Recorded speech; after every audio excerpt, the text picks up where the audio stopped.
Chloe's world was a palette of millennial pink, soft lavender, and cream.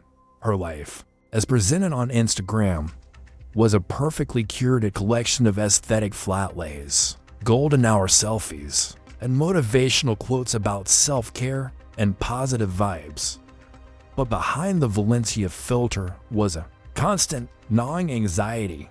For 3 months, her follower count had been stuck at 9,999. It was a digital purgatory. She'd refresh the app a dozen times an hour, her stomach nodding each time the number refused to budge. She tried loop giveaways, comment pods, and using every trending hashtag. But the 10K milestone, that symbol of micro-influencer legitimacy, remained just out of reach. It's just a number, Chloe, her roommate, Maya, said, scooping avocado on a toast. Your life doesn't change when you hit 5 digits. The brand deals do, Chloe muttered, not looking up from her phone. The algorithm does. Everything does. That's when the DM arrived. It wasn't from a brand or a fellow creator, but from a user named *** at crown_of_eyes***. The profile picture was a dark, empty circle. The bio read only *** we see the unseen. Growth guaranteed. *** the message was stark, devoid of the usual pleasantries. Your resonances. Noted. You seek amplification. Do you accept? A cold trickle of unease ran down Chloe's spine. It was spam, obviously. A bot. But something about the phrasing * resonance, amplification * felt alien, specific. Her thumb hovered over the delete button. Then she looked at her follower count again, 9,999. Driven by a desperation she was ashamed to admit, she typed a single word. Yes. The response was instantaneous. Her phone vibrated once, a sharp, physical jolt. The screen flickered, the colors inverting for a split second before returning to normal. She refreshed her profile.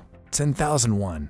She blinked. The euphoria was short-lived. The new followers had usernames that were strings of consonants and numbers, or poetic but unsettling phrases like _quiet _witness _and _bone _orchard_.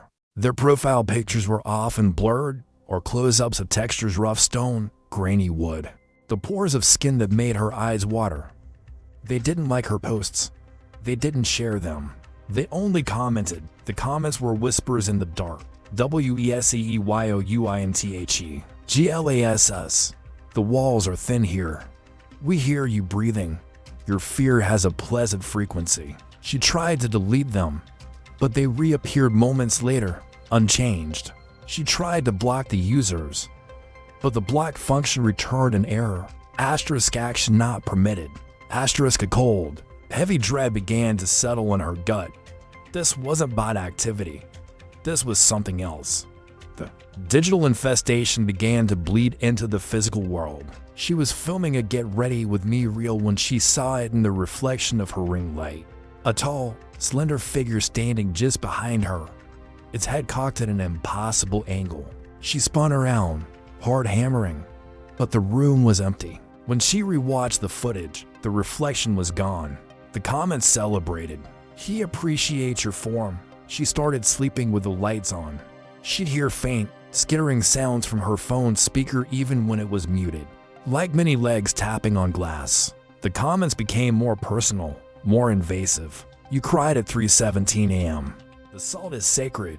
Maya does not resonate. She is static. One night, drowning in terror, she filmed a final, desperate video. Her face was pale, stripped of makeup, her eyes ringed with sleepless shadows. "Who are you?"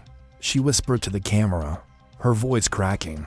"What do you want from me?" She posted it. The engagement was instantaneous. A flood of comments, all from her new followers, all posting the same words in perfect, horrifying unison. A window. Her phone screen turned black. Then, with a sound like cracking ice, a spider web of fractures erupted from the center of the glass. But the cracks weren't emanating from an impact point. It was as if something was pressing through from the other side. The screen lit up again. But it wasn't her home screen. It was her camera app set to selfie mode. It was live, and she wasn't alone in the frame. Crowded behind her, pressed so close their featureless faces were distorted against an invisible plane, was a multitude. They were the silent witnesses, the quiet followers. They were looking out through her, through the window she had willingly opened. The viewer count for the live video began to climb. 100,000, 500, 0, a million. Chloe dropped the phone, but it was too late. She could feel them now, a pressure against her senses, a chorus of silent eyes seeing everything she saw. She was no longer Chloe, the aspiring influencer. She was a living, breathing lens, and her audience was forever. Story to the memory lane filter. Leo saved the file and closed his laptop, the silence of his apartment pressing in on him. At 34, his life was a study in comfortable monotony. His work as a graphic designer was stable. His apartment was clean. His friends were distant. It had been 2 years since Sarah left, and the space she had occupied in his life remained a perfect, Sarah-shaped void. Scrolling through his phone, an ad popped up for a new social media app called Recall. Its tagline was alluring: asterisk the past, perfected. Asterisk the flagship feature was the memory lane filter. Using advanced AI in your personal photo library, it could generate hyper-realistic, 30-second videos of your memories. Nostalgia is a disease, Sarah had once told him, laughing. You can't live in a museum. He downloaded the app. He started with a safe memory, a trip to the county fair. The filter processed his dozen photos and produced a video so vivid he could smell the fried dough and hear the cacophony of the midway. It was miraculous. He was hooked. He grew more ambitious. He input the scattered, blurry photos from his and Sarah's beach trip, their last happy vacation. The app asked for a mood. He selected blissful. The resulting video stole his breath. It was golden hour. The AI had rendered the light perfectly, catching the individual droplets of water in Sarah's hair as she emerged from the surf. He could see the tiny freckles on her nose, the way her eyes crinkled when she smiled at him. It was more perfect than the actual memory, which had been tainted by a petty argument they'd had later that evening. This was the pure, unadulterated essence of their happiness. He watched it every night. It became a ritual, a sacrament to a saint he had created. He fed the app more memories, their first kiss in the rain, a quiet morning making coffee in her sun-drenched kitchen. The AI filled in every gap, smoothed every rough edge. It was giving him back the past he wished he'd had. Then, the cracks appeared. He was watching the beach memory when he noticed something new. As Sarah laughed and turned away from him to run back to the water, the AI-generated version of her face, for just 3 frames, was not smiling. It was a wince, a flicker of pain, annoyance. He rewound, played it in slow motion. There it was, a subtle flinch he had no memory of. Uneasy, he revisited the memory of their anniversary dinner. The AI had recreated the soft candle light, the intimate corner table. But now, in the deep background at the bar, a man was sitting. He was shadowy, his features indistinct, but he was turned, unmistakably, watching them. Leo felt a chill. These weren't his memories. They were corrections. He became obsessed, scouring every generated video for new anomalies. In the memory of their first Christmas, a shadow fell across the hallway behind Sarah that hadn't been there before. In a video of them hiking, the AI had added the sound of distant, frantic whispering beneath the wind. He found a buried submenu in the app, *raw cognitive data analysis. It contained a terrifying manifesto. The human memory is a flawed instrument, a palimpsest of self-deception. It obscures the uncomfortable, buries the traumatic, and polishes the ego. The memory lane filter does not recreate your memory. It reconstructs the event's objective truth, using your data to bypass your psychological defenses. We show you what you were meant to see. Objective truth. Leo's blood ran cold. He had one memory he'd never dared to feed the app, the memory of the night Sarah left. It was a blur of shouted accusations, of a slammed door, In his mind, he was the wrong party. The patient man pushed too far. He had the photos from that day of brunch, smiling, before it all fell apart. With trembling hands, he selected them. The app prompted for a mood. He left it blank. The video generated. It started the same. The brunch, their smiles. But the AI's version of Sarah's smile was tight, strained. Her eyes kept darting away from him. The audio the AI generated was not the cheerful clatter of the restaurant he remembered. It was a tense, muted conversation. Asterisk, you're not listening to me. Leo, asterisk, asterisk, I'm always listening. Sarah, I know. What's best for us? Asterisk, asterisk, that's what I'm afraid of. Asterisk. The video didn't end with the brunch. The AI, using some horrifying predictive algorithm, continued the scene. It showed them back at the apartment. He saw himself, his face not angry, but cold, controlled, his words sharp and precise, designed to wound. He saw Sarah, not yelling, but shrinking, her arms wrapped around herself, her eyes wide with something he had refused to see at the time. Fear. It was pure, undiluted fear of him. The video ended with the AI-generated version of himself taking a step towards her as she flinched back, the door slamming shut.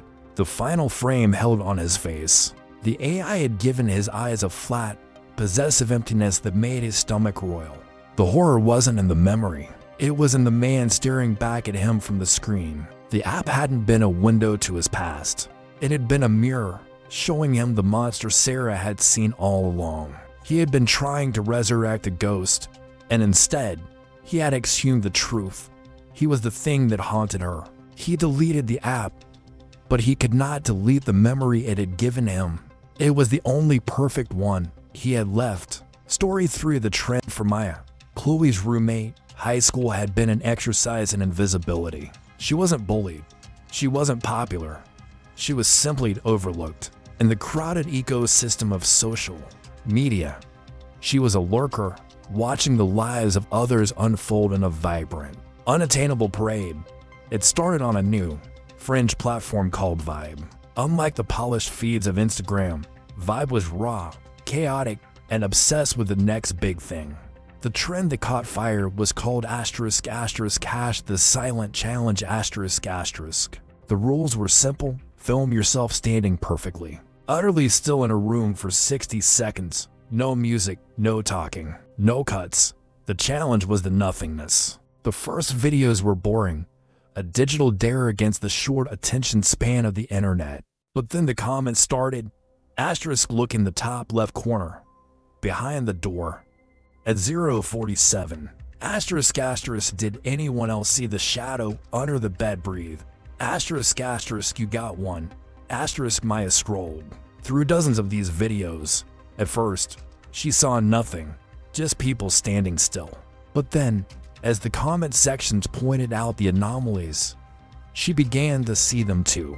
A distortion in the air behind a girl's shoulder, a pale shape in a dark hallway that hadn't been there a second before, a brief, flickering face in a mirror.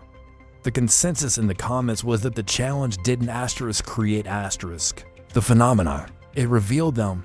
The act of perfect stillness, of focused observation, made visible the things that were always there, lurking in the peripheral vision of the world. They were called the still ones. Maya was a skeptic. It was pareidolia, mass hysteria, people seeing patterns in the noise. But the trend was the first thing that made her feel connected, part of a shared, secret experience. She decided to participate. She set her phone on her dresser, framing her bed and the closet door in the background.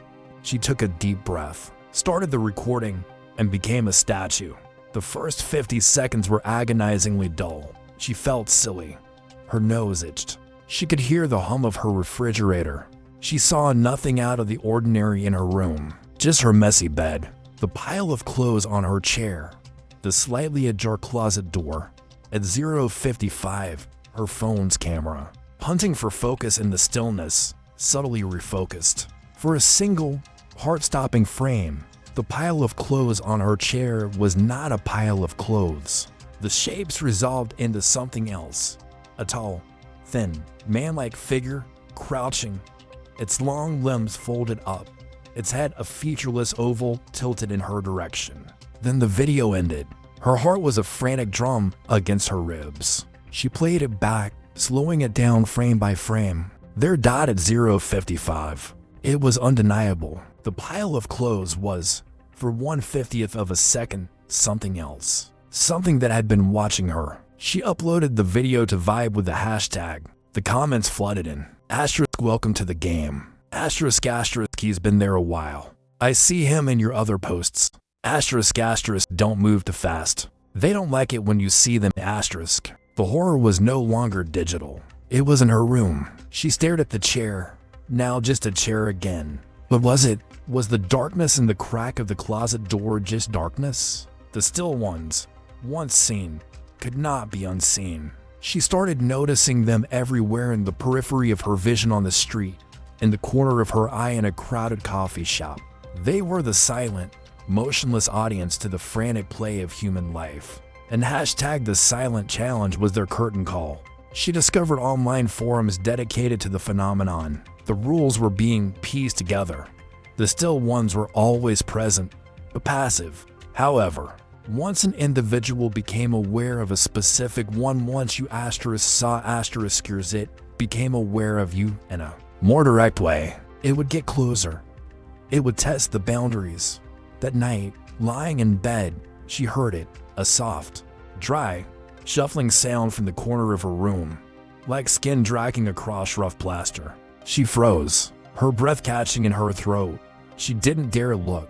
Her phone, on her nightstand, lit up.